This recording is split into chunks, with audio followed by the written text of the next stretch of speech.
11 мамыр су келіп жатыр да Атырау Құрманғазы ауданына. Бірақ кеш келіп жатыр.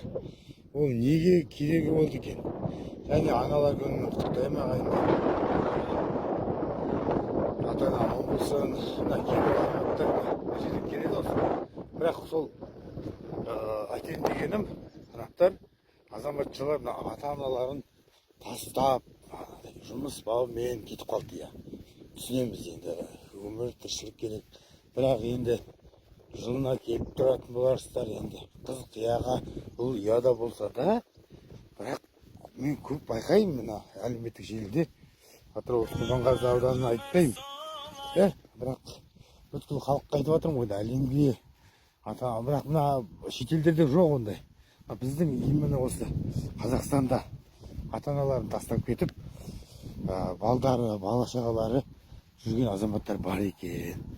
Сол үшін ата-ананы қарайық, ата-анаға қадағалайық деген ойда мен сіздерге хабарласып жатырмын. Вал, міне вал жасалды.